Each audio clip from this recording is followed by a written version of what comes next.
Today it's episode 44, and I'm going to be talking to Sue Mahony, who is a brain detangler and neurodiversity advocate. So welcome to the show, Sue. Thank you. Pleasure to be here. It's great to have you on. Thanks for joining us. And today, the assumption we're going to be talking about is mind your manners. I think this is a really tricky one for me. I try and be as considerate as I can, but that doesn't always line up with officially good manners, in terms of what I'm really capable of achieving and in terms of what I think is the right approach to things. So yeah, I'm really looking forward to exploring this one a bit more. If you happen to be new to Delightful Dissent, this show came about really through my working with people who are challenging ideas and thinking about things in different ways. And so it's definitely one of those people. And in that work, I found that there were a lot of kind of these hidden barriers that were caused by these implicit beliefs, these unexamined kind of assumptions that we had. And this is a show about really challenging those, surfacing those, and seeing how well they really work and bringing them out into the light. I hope this show will give you some ideas about this specific thing and some things you can try if it's ever an issue for you. But perhaps more importantly, I hope it gives you ideas about how you can go out there and challenge whatever assumptions are getting in the way for you as well. So it's called Delightful Dissent because, yeah, we are challenging stuff. We're gonna go against the grain a little bit probably, and not be not go with conventional received wisdom. But it's not about proving ourselves right at everyone else's expense. It's about kind of seeing where the limits are, playing with it a bit, and having some fun whilst we see if there are other ways of approaching some of these ideas. And this show is genuinely live, and it's so if we have any technical issues or anything comes up, please do bear with us, and know that we might be talking about challenging and potentially difficult personal topics. So if that's an issue for you, please do be aware. And equally, we may use strong language, so if that's a problem for you, please also do be aware. There aren't any perfect answers here. This show is all about exploring, and it's about asking questions. We'll be doing that and as we go, but please, if you're watching live, you can ask questions in the comments and we'll be able to explore them and share them live on the show. If you're listening to or watching the recording, then please do get in touch with either of us if you have anything that you'd like to follow up or explore, and we'll be sharing details about how you can do that at the end of the show. So getting back to today's show, I first met Sue after an intro from Sarah, who was my guest in episode 42, and when we were talking about You Just Don't Understand.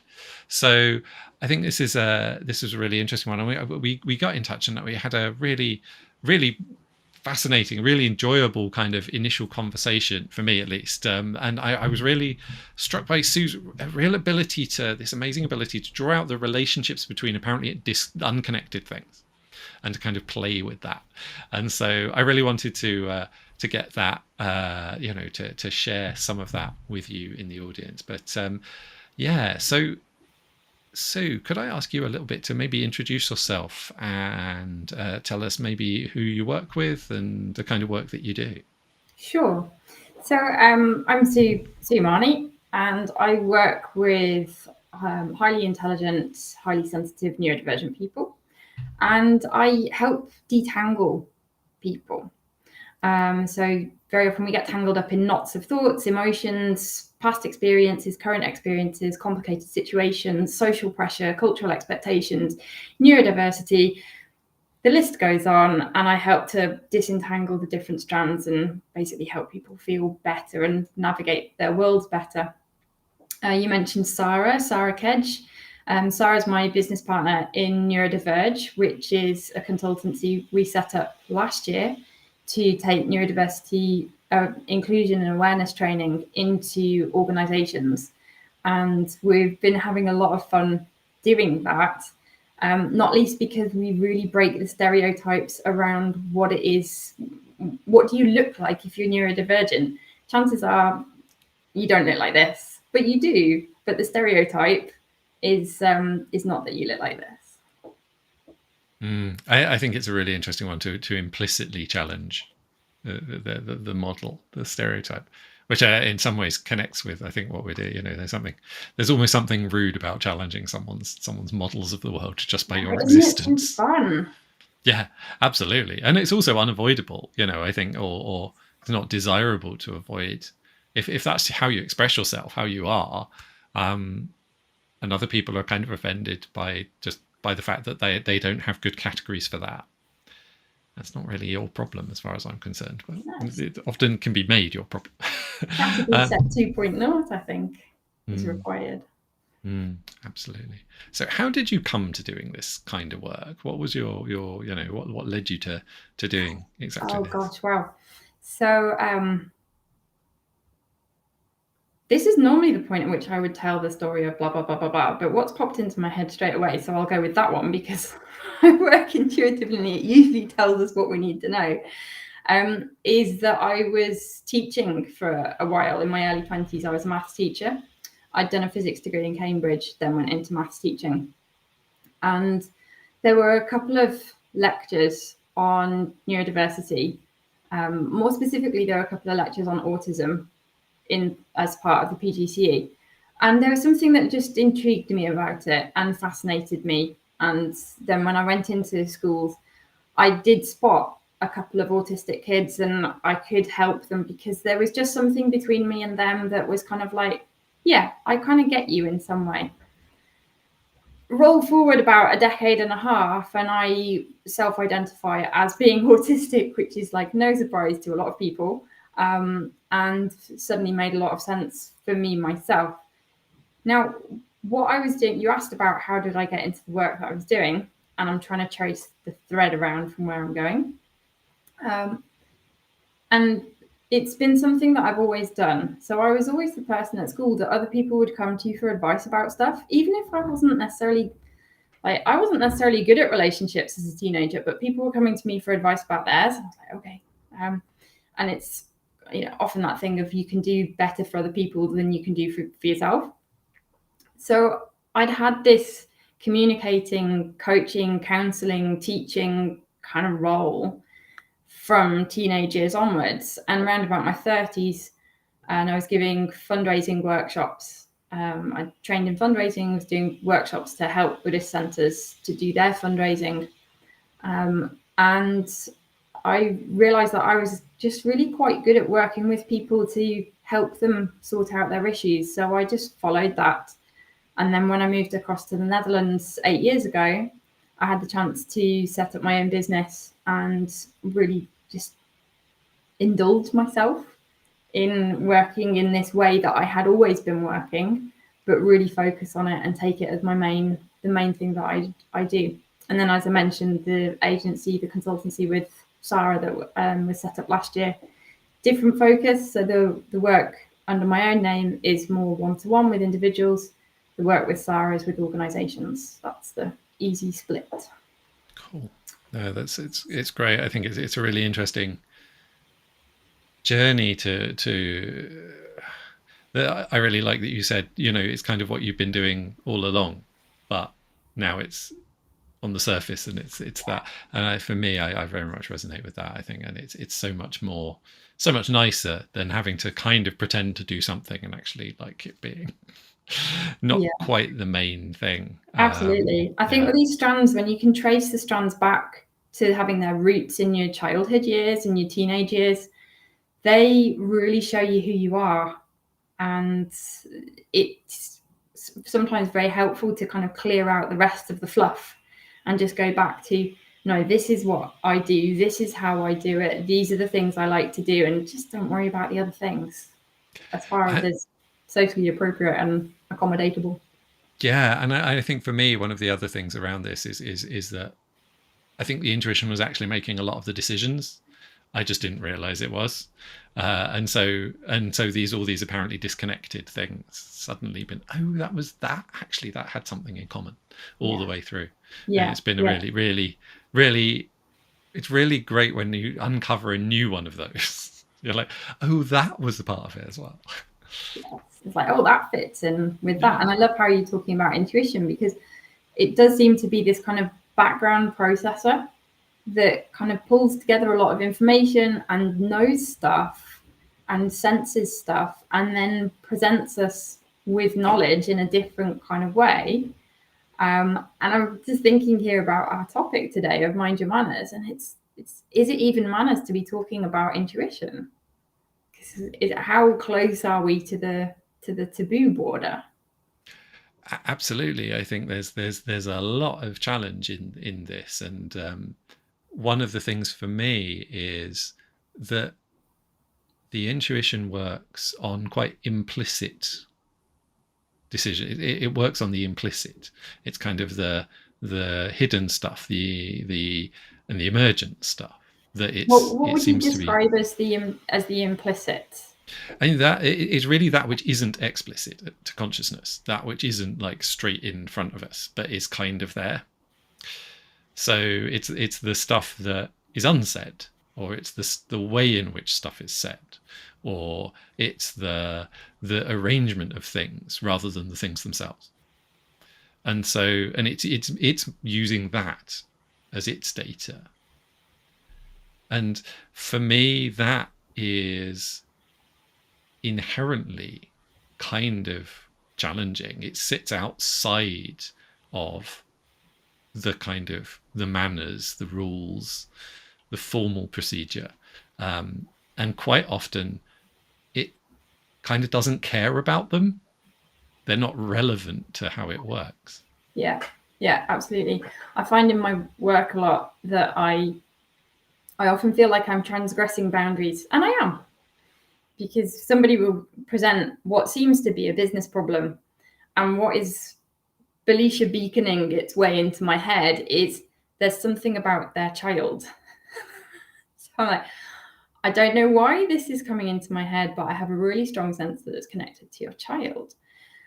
Cue instant kind of face of recognition and, oh crap, yes. Like, okay. Yeah, it's like, and seeing those connections is, I think this is, for me, certainly as a child, when I was growing up, I got in a lot of trouble for asking impertinent questions. Not intentionally. They were entirely innocent questions from my perspective. They weren't read that way.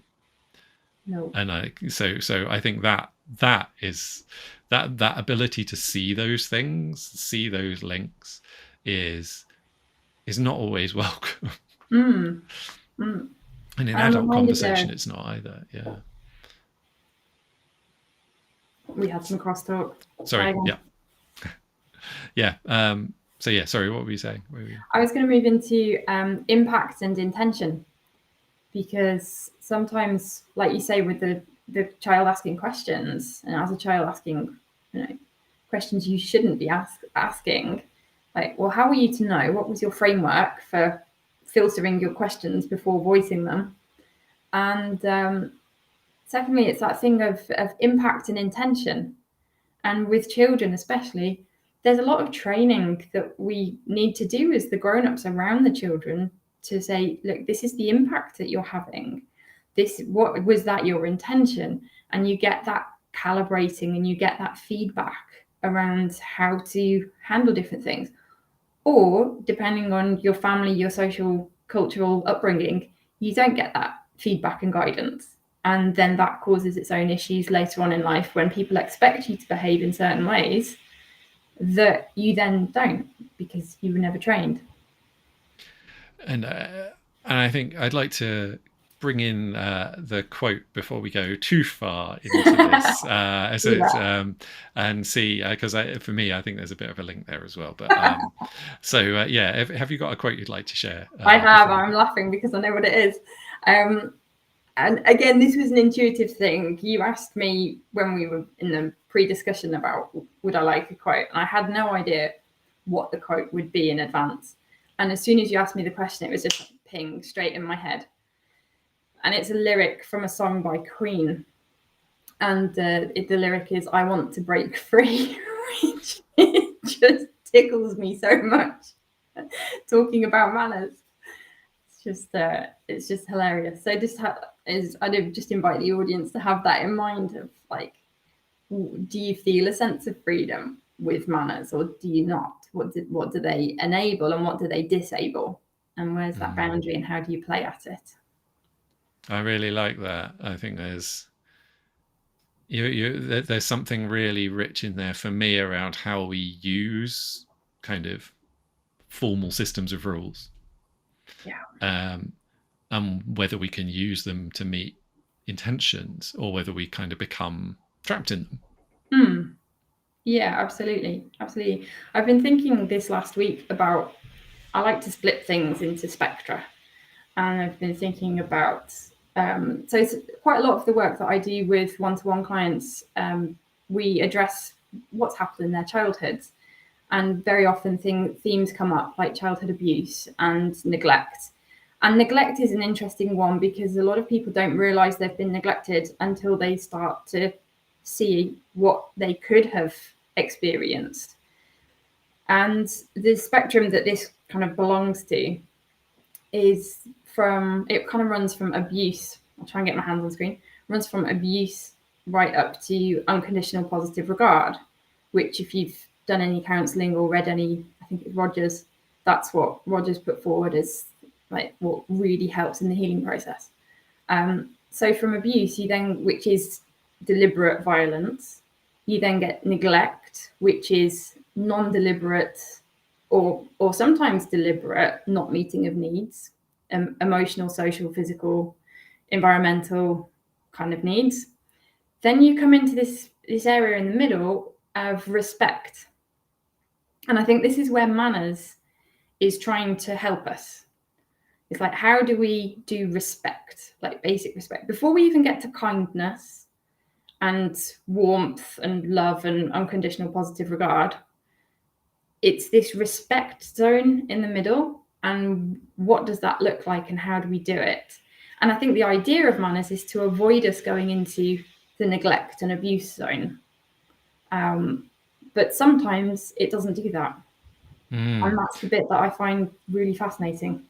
I'd really like to explore a bit further what that relationship between respect and manners is, partly because respect is one of those words that when I heard the word, I was like, oh yeah, I know what that means. And then I was like, oh no, I don't really. It's one of those words that gets used a lot and is actually very hard to define. Yeah. I love that you've just asked that out loud as a question, because my brain has just gone ping with its answer for the moment, which is respect is basically saying you are a valid person, I am a valid person. Like, thanks, brain, that's useful. Yeah, I really like that kind of mutual validity rather than the privileging of one over the other. Yeah. Oh, I love that. Are we going to dive off into intersectionality now? We can, yeah, absolutely. We don't have to, but it's good to flag up that it is there. It is there. I'm going to bring in that I mentioned that I've lived in the Netherlands for 8 years, and I lived the previous 30 odd in the UK, in different parts of the UK. The people in the audience who are attuned to accents will recognise that I'm from somewhere vaguely in the Midlands, and because I say path and bath and things like that. And living in the Netherlands and having the contrast with Britain, as well as having navigated different parts of British culture. So the family background is, my surname you mentioned before has got that Irish. You mentioned it before in the pre-discussion, actually. We've got Irish origins, and that's my father's family migrated to the Midlands after the Second World War. So he grew up in a very working class Irish kind of community, just out on the outskirts of Birmingham. And then I went through all of my schooling was private. So that puts me in a different bunch of people. So I had my parents' influence, my schooling influence. Then I went to Cambridge University, where I read physics at Trinity. And that's where Newton went. And I had no idea of this until I arrived at Trinity. And other people were going, you know, you do that thing, you go to lectures and the first thing is like, hi, da, da, da, what college are you at? And you say, and as soon as I said Trinity, people go like, oh, I'm like, what's wrong with Trinity? I've got no idea. I had no idea before I was there that it was the top college for physics. And I was like, oh. And alongside, you know, all the things about the different kind of class of people that you get at Cambridge, it's totally true. There was me from my hybrid background, and there were people from Eton and equivalent schools and colleges, and I was just like, this is a very different set of people with very different set of like user interfaces. How do we communicate with one another? Because this is strange. This is unfamiliar. And so coming from that kind of hybrid cross-sectional British experience, but from a rooted in the working kind of class background, to then move into the Netherlands for the last 8 years has been really fascinating to then look back at British culture and see which bits of it aren't Dutch, and to look at Dutch culture and go, hang on a minute, this is similar to, no, it's really not. Yeah, this is going to take some getting the hang of. Yeah, it's a really interesting one. That what comes up for me around the cross-cultural thing is that there you get differences between the way that questions are answered. So it's the same question answered differently, essentially, and then you get differences in a group of people, whether they're just concerned with something that another group simply don't notice or Give an example for at all. So there's something in that, the kind of, what I'm thinking of is particularly around, so my frame of cultural references is to Denmark very often, and with Denmark, for example, Christmas is a really interesting example. It's basically the same but different. So it's like the similar questions but answered differently. So you have similar roles, similar players, but they have a different set of meanings. For example, Danish children don't get presents from Father Christmas, they get presents from Dissent. So the kind of elf type creatures of Danish folklore. So, but the process is exactly the same. So it's the same question answered differently. Okay. Whereas with some things, it's just like, this is completely different. We don't have a parallel. Yeah. And I think they're interesting things to play with. Both of them are difficult because you can blunder into, you can commit a huge faux pas in both. Because first of all, you can be completely unaware, or you can be confident in like, oh, I know how this works. Oh no, I don't. And so it feels like there's two different bits between those two cultural. It's an interesting to think on. Yeah. Yes, there are lots, like innumerable different ways to act out of line. And then how people respond when you act out of line is also comes under the sphere of manners as well. It's like, well, what do you do if somebody doesn't do the required thing back?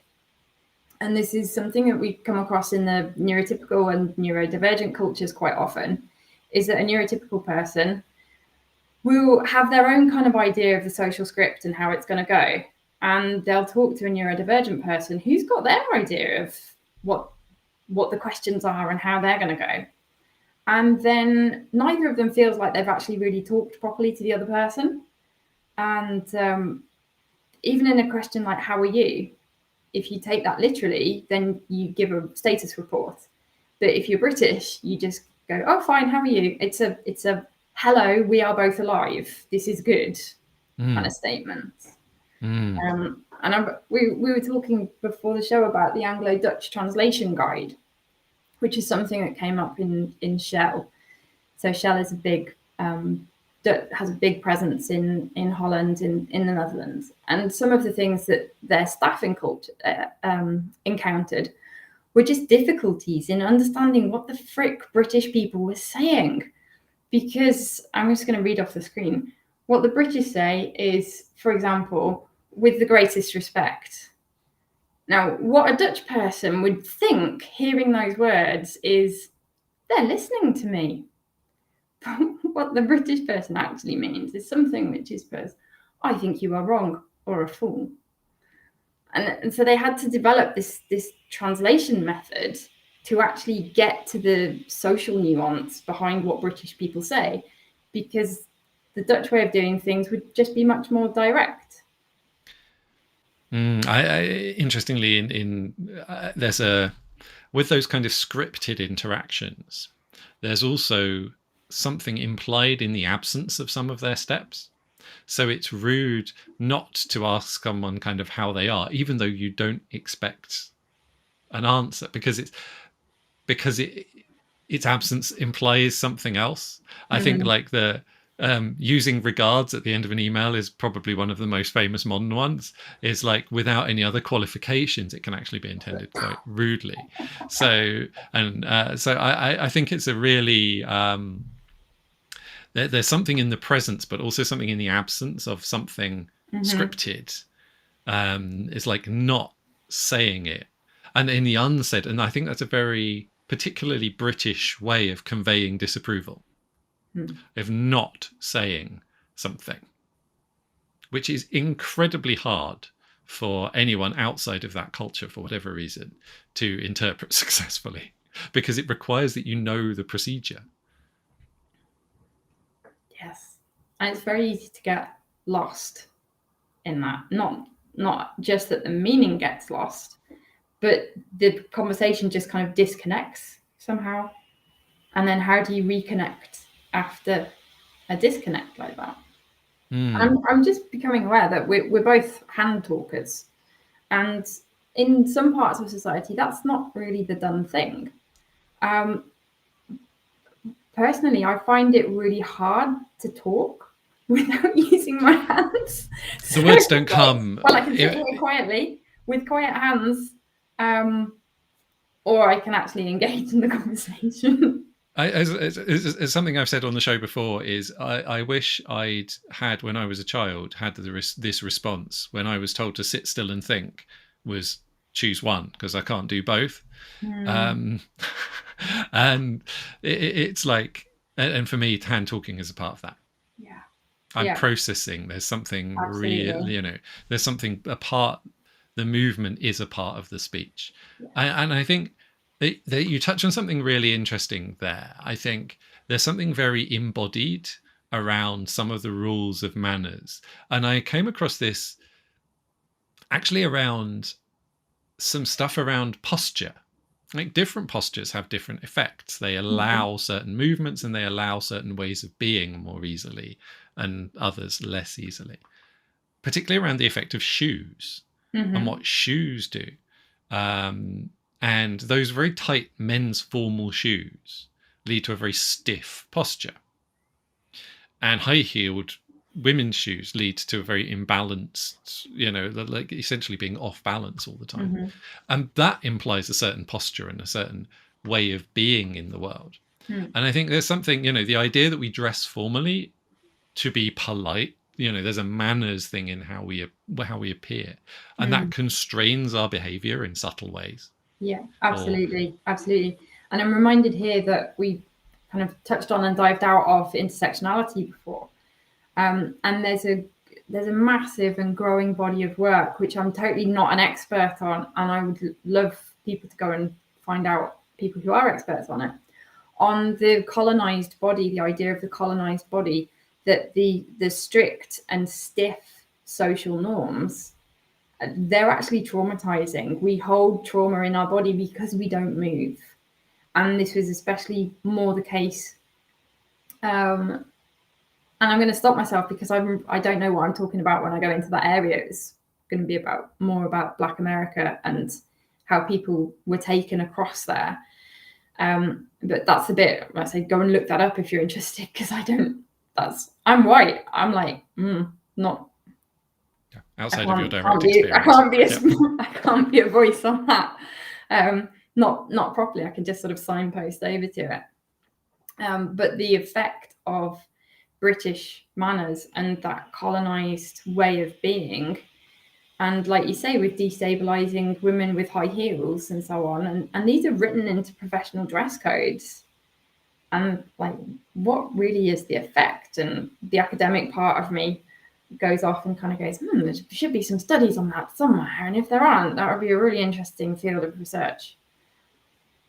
It's a really interesting one, and I think that idea of how we have this kind of tight control of embodiment and how it constrains our intuitive capacity and how it constrains how we are in the world. I think there's something, for me, it's as simple as, in British schools, certainly when I was a child, and I believe it's probably still the case, is children are expected to raise their hand and ask to go to the toilet.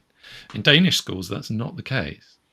That would be completely weird. It's just like, you just go when if your body tells you need to do something, you do something. Mm-hmm.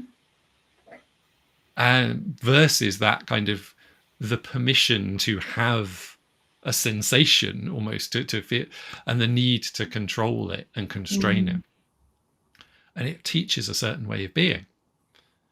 And I think there's something really, and actually, in order to concentrate then, to be present to whatever it is you're supposed to be doing, you need to disconnect the body, because the sensation is going to be telling you something. It's like, you need to attend to this, and your brain's saying, I need to attend to that. And so there's going to be a conflict, and you're learning to disconnect those bodily sensations. And for me, the bodily sensations are the root of intuition. So in many ways, you're learning to kind of disconnect, to think in your head when you're kind of taught those experiences. That's really fascinating, because of how really, when we're thinking in our heads, we're thinking about experience, but we're not experiencing. And as soon as we put an experience into words, we don't have the experience anymore. So, for example, I have a hot water bottle on my lap because it's cold, it's windy, as the Netherlands often is, and I've got a red cover. But red doesn't tell you anything about red unless you already have an idea of red and an experience of red. But the experience of red is not the word red. The red is a pointer to the experience. And the untranslatability of experience to thought about experience is, when you start looking at it, you start to see, like, there's a big gap there. Red and the word red are totally different things. We just think that they're connected. Almost unbridgeable. They have to go together. One of the example I tend to use for this is how much you can know about a strawberry, how many details you can know about a strawberry on a scientific level, on how it tastes, how it works, its biology, its growth, its and how that tells you nothing about how it tastes. There's no way to derive that. And that level of kind of the way that we experience as individuals, I think, is a really big part of this. So for me, there's something quite normative about manners. If we're formalizing a way of approaching people that works, that is considerate, we're kind of assuming that everyone's the same. That what is considerate for one person is considerate for another. And certainly my own experience of my own neurodivergence and my work with other neurodivergent people is that is very much not the case, and people cross cultures. But that's, and there's something really quite profound in that, holding people to those standards and inferring stuff about them isn't safe, isn't reliable, isn't helpful. Yeah, I'm thinking now of the classic kind of look at me when I'm talking to you. Now, for a lot of people, that won't work, because especially for neurodivergent people, looking at somebody can, if you're doing eyeball to eyeball contact, I mean, not literally, but the general direction of looking, it can be painful. Actually, the pain receptors kick off and it's painful. It's like, well, I could listen to you, or I can have stabbing pains in my eyes. I can't do both at the same time. And the classic one as well of being in meetings and being told to stop doodling. Like, well, if you want me to listen to you and take in what you're saying, I need to doodle. And if you want me to have no idea what we were talking about, then sure, I won't do it. I won't doodle. That's fine. So again, the manners really have to. You need to look at the impact and the intention. The intention is perhaps to have a good communication. But if the impact is to destroy the communication, that needs revising. And what fascinates me is when there's unwillingness and inflexibility to accommodate. Because then it's heading down to the neglect and abuse end of the spectrum. It's not respectful of oneself. If you're trying to have a conversation with somebody who can't concentrate by looking at you or not doodling, it's not respectful to yourself to tell them to not do the thing they need to do to be able to communicate with you. So you're actually ending up shooting yourself in the foot. Yeah, there's something in this for me around like the needs that we see and the surfacing of also the experience. One of the big challenges I notice around neurodivergence, and in fact anyone who experiences the world differently to the kind of official conventional way of doing it in any significant degree, is the invalidation of that experience. But in favour of what? It strikes me that the official description of reality is a complete fantasy. It's like, okay, so you want me to override my actual experience with a fantasy model? I mean, that makes no sense, really. But we see it in all sorts of different ways. It's the classic kind of bigotry territory. People would like to believe the fantasy that there are two genders and that is it. And it's like, that is total fantasy. If you look at the reality, if you look at the biological, social, psychological, physical, genetic reality, there are not just two genders. Like, who's not really making much sense right now? Yeah. But again, professional dress codes have genders. I was like, I think I might be writing to some places and saying, what is your dress code for admission for non-binary people? Just to find out if they'd even thought about the question.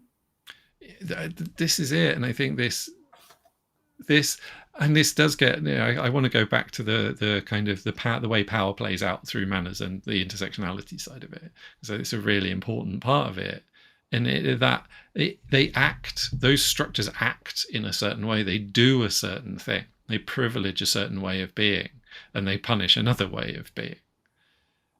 When they do that, whether they do that intentionally is an interesting question. And that, for me, one of the challenges, particularly around being different, largely in ways that don't have an obvious surface correlate.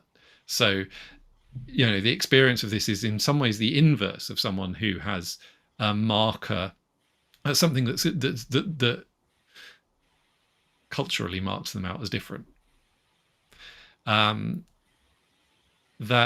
is that it's overlooked, or it's not believed, or it's not valued, or it's like, there's a fundamental question around like, well, why would you need that? You're perfectly whatever. So you're expected to follow the manners, the behavior of someone who falls into the kind of category you're read as, rather than the category you belong to. Yeah. And I think so for me, as well as the intersectionality, the kind of the true intersectionality, there's also the layer of intersectionality that's read. You mean that's perceived by others? Yeah. Yes. There's a model of gender which has those, it's like your internal sense of your own gender, your expression of that, and then society's perceptions of it as well.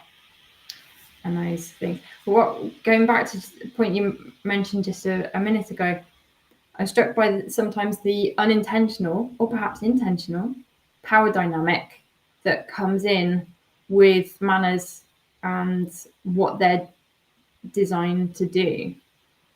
And living here for 8 years, the Netherlands has a much flatter culture. I mean, there are still the different kind of classes, but it's not as entrenched and historical as the British ones. They're not so obvious, and that there's less of a power dynamic. And one of the things I learned about the landscape here, as well as how it influences communication and culture, and the idea of mutual respect and listening to one another's opinions, comes from the Netherlands is very flat, and a lot of it used to be underwater.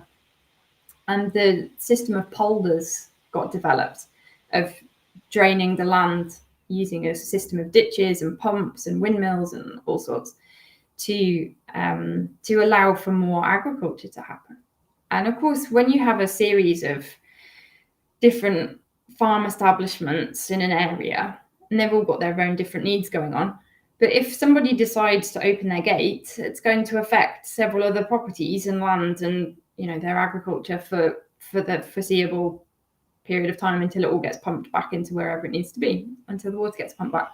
So Dutch culture has this way of communicating, which is called poldering, or polderen in the Dutch, or poldering if you bastardize it in English. And it's where you take the facts and the information from every person there, and every person puts their view forward in a very factual and with much less emotion, I find, than I would expect from British people.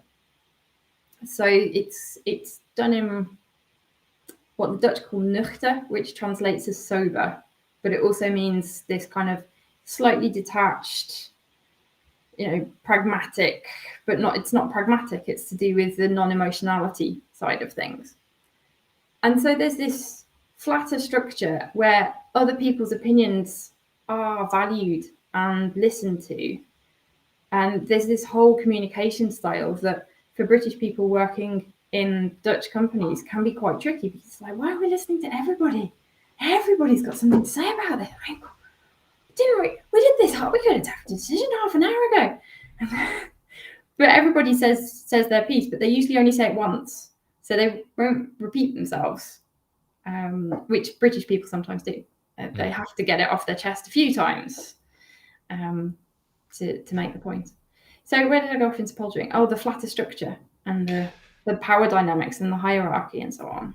And I think that, there are these very specific concepts that we tend to associate with different cultures, and words that kind of are officially untranslatable. Makes me think, again, with Danish, of hygge.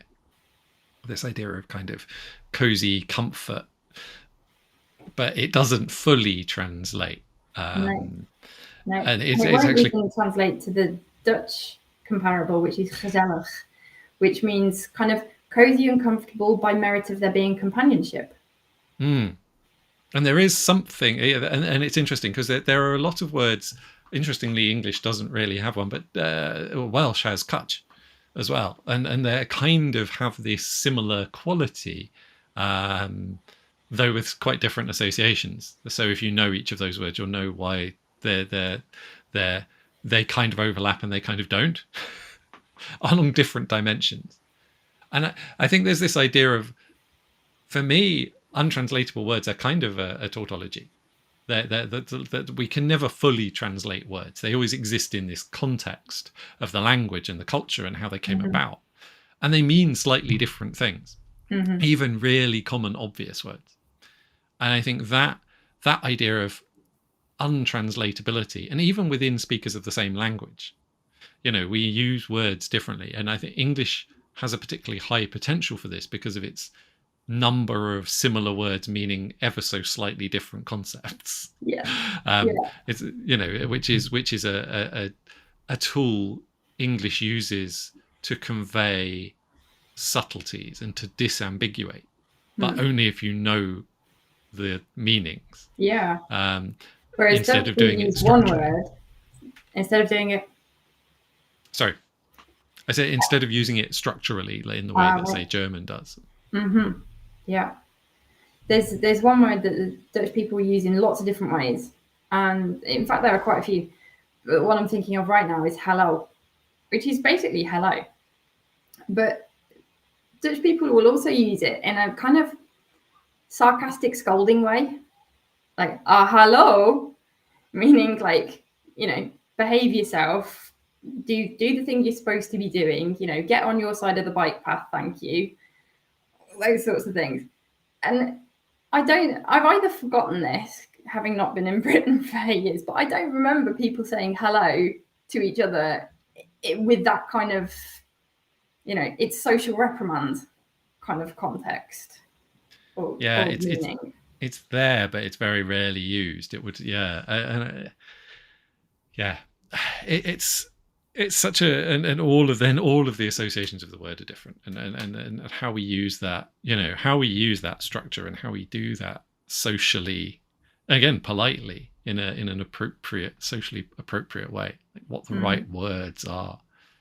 And I think there's something really interesting in this, for me, around when we might deviate from good manners, when we might choose to, how we might engage with it more intentionally. And one of the ways I do like to think about this is in terms of things that we might not have to do anymore based on what we've said, as well as things we might also want to do.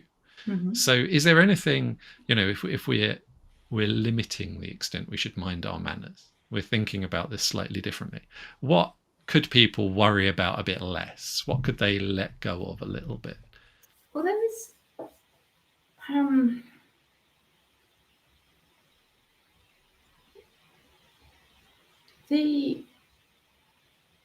the kind of the shoeboxness of manners. It's not like there's a right and a wrong. There's this is what we prefer generally, and this is what we're taught to do. And to be aware of manners, that it's not a set of rules. I mean, it is a set of rules, but it's also not a set of rules. And to be mindful of them, I think, is an art in itself, which is, I think, what you're pointing towards, that be mindful of when it's good to follow them, because it just helps with, you know, oiling the social mechanisms that are happening. And it also gives a certain layer of comfort when people are doing their manners. There's a certain comfort that we experience around that. And if you ever bump into somebody and don't reflexively say sorry, and they don't say sorry, you kind of feel weird for a few seconds afterwards. So there's a comfort. You say, oh, sorry, you carry on. And I remember hearing a story of a lady who'd gone across to Japan, had become familiar with the manners there, and then had come back to where she lived, which I think was Australia, actually. And she had some Japanese visitors. And I don't remember the details of the story, but the person she lived with or somebody else involved in the story said, there are these 53 steps of politeness in receiving visitors. 53 is the number that comes to mind. It may or may not be correct. And she followed the social procedure for receiving visitors, doing the meal, who went into which room when, how things were put on the table, taken off the table, poured, all of those things. And the feedback she got from her visitors was that was the most relaxed and comfortable experience they had had, because everything was, let me put that the other way, nothing was jarring. Everything was just smooth and went to plan. And I think that's what happens with manners, and especially I'm thinking here of autistic communication. when you're being more literal and you're not supposed to be literal, or with ADHD communication and you have one question and you answer 5. And it's just jarring to the other person, and they don't know why necessarily, and they just know that something in your communication style makes them feel different, makes them feel awkward, so they don't really like communicating with you because they end up feeling uncomfortable afterwards. I'm going off in an ADHD kind of fashion around the topic, and bring me back somewhere sensible, Matthew. Well, I'm not sure I'm quite the person for that, but I think there's something really interesting around that. I think, maybe thinking of manners as a set of default preferences rather than a set of moral rules. Yes. I really like you're kind of pointing to that as a, and approaching them, because I've often really, if I think back, I kind of could cringe quite hard about some of the things I've said and done that have been read wrong, and I think there's a whole set of things around just being with why it's actually really easy to be with other people who are in the same neurominority as you, because you don't have to actively watch yourself anymore.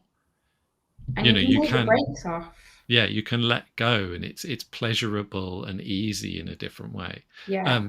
Interestingly for me, it's actually also I can burn through energy very quickly with the like full on ADHD conversations. It's about 2 hours of just everything and doing things, and then I need a nap. But it's great, and I think and understanding that. And the other thing is like having those needs and having the needs in a certain way is like, some people would find it incredibly rude if I stood up and started wandering around or started doing something whilst I was talking to someone. Whereas with someone with ADHD, they would do the same. And there's interestingly, there's another part of manners which just comes up for me, in that, like, by behaving a certain way, we invite others to similar. And so there's something for me actually in that. There's a very subtle form of how we're working with this, is if we're creating a situation where we are comfortable, and we're actually inviting people to greater comfort themselves too. Yeah. I think that is a really interesting one, because certainly for neurodivergent people who've learned basically that they have to behave a way that isn't their natural way, to be acceptable and to fit in and to socially interact.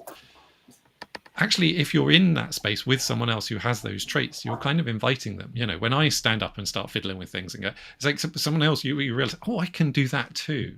It's okay in this space. And I think that's maybe the flip side of it for me, is like, okay, we can come up with a different set of our own preferences for how we're going to work together and explore that. And one of the ways you can do that is by pushing the boundaries a bit and doing things that are officially like wrong, and then seeing if it works for both of you. Absolutely. I'm reminded there of two things: the neurodiverge workshops that Sarah and I run, and also the retreats that I run. Especially last year, I was doing quite a lot of online meditation retreats, Friday night kind of start the weekend jobs. And one of the things that I was very aware of with like the prevalence of video calls is like people are just tired of having their cameras on and not being able to relax and stuff. So it was, we're very explicit about it in those two different situations. If you need to fidget. If you need your video off, turn it off. If you need to walk around, go walk around, put your headset on and off you go. That's cool. Do what you need to do. Doodle. I don't mind.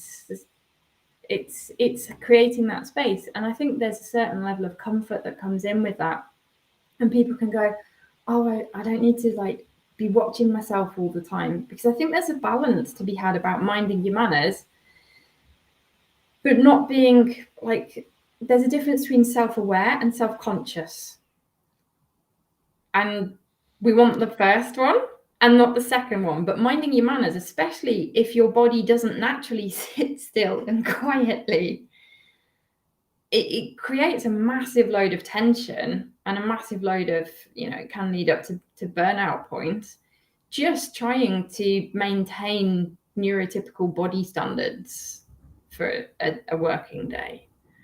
So just having that relaxation. And then what happens is people find their playfulness, and they find their creativity, and they find their relaxed parts of themselves that perhaps they've been shut off from for way too long because of the self-conscious social awareness, social anxiety. Am I doing the right thing in the right way at the right time with the right person? I don't know. Yeah, I think that the kind of holding on to the stuff is definitely some part of my own experience and part of my own journey in letting go of some of that and pushing the edges and finding different ways to express it that actually work. I think it's, for me, a lot of it's been the assumption basically that I didn't have a way within the rules to express it. And actually I can take a bit of a tangent, I can bend the rules a bit, I can do it slightly differently, but I can still do it in my own way. Grace. And I think that allowing that space, but also allowing that it's a development thing and it's going to take a while. It's not, you start with people who completely get it and you're completely comfortable with, and then you can kind of work outwards from that, rather than trying to just like jump in and do it, because we don't get the chance to develop it otherwise. No. And then developing that the art of code switching between I'm in a neurotypical space, I'm in a neurotypical space that's tolerant of neurodivergence, I'm in a neurodivergent space, and how much. And also that's a blurry, like in a conventional space, and you can suddenly realize you're with someone who shares your neurominority, and you can be like, oh, we can push some edges, we can let go with that here. And it's always it's an interesting thing. It's actually an interesting thing interacting with others if they end up in that space. It's like, well, we've kind of created this thing, and that you can come and join us, but you're doing the adapting now. That's it. It's a very different experience for some people in both directions. Yeah. I was chatting with a gifted friend a while ago, so I'm academically gifted, as going to Cambridge probably indicates, and we were chatting about how being gifted, sometimes you just want to do wheelies. If you can do wheelies, sometimes you just want to do wheelies. We call them brain wheelies. And there's a kid that I see sometimes that goes to college and actually does wheelies, like will wheelie for a 100-meter section on the bike path. And every time I see them, I'm like, I want to do some brain wheelies with somebody. Yeah, I think that there's something about being able to really engage at a level that works for you, instead of always moderating. Yes. Yeah, it's like playing sport. Like if you're always playing against people who are at a different level to you, it can be a challenge if it's one way, and it can just like be flat and boring if it's the other way. Yeah. And finding the right level of challenge is nice. I like that. I think that's a good place to kind of start bringing it to an end and thinking about appropriate levels of challenge. No, that's really, really interesting. So have you got some ways that you'd like people to get in touch with you if they would like to kind of continue this conversation or ask any questions or anything? So people watching and following on LinkedIn, I think Mattie's linked to my profile, so you can go and connect with me there. I'm very happy to connect with total random strangers. That is cool. Just don't be a muppet. Mind your manners in an appropriate way. Yeah. And otherwise, you can find my website, suemahony.com. And for the neurodiversity training for organisations, that's neurodiverge.co.uk. Brilliant. So the first of those two are in the show notes, and so if you'd like, we can leave a comment on anything and share the second ones if you like, or we can get that out. But say the neurodiverge.co.uk is the last one if you haven't got that one. Okay, brilliant. Yeah, that's I actually, I'm kind of, at the moment, I'm one of my kind of politeness is to not over massively go over the show time, and I'm slightly wrestling with that one right now. Let's do that. Because the So ADHD brain just wants to carry on, right? absolutely, We're like, yeah, oh, yeah, conversations. yeah, completely. This And has so been I'm, delightful. oh, thank you. It's worked, as it were. Yeah, no, thank you so much for appearing on the show. I've got a lot of. I know it's been a good show when there's a lot of stuff that I want to. That I'm like when I don't want to end it. So yeah, hopefully Yeah. it's the same for you and for Yeah, the yeah. audience. Let's carry on.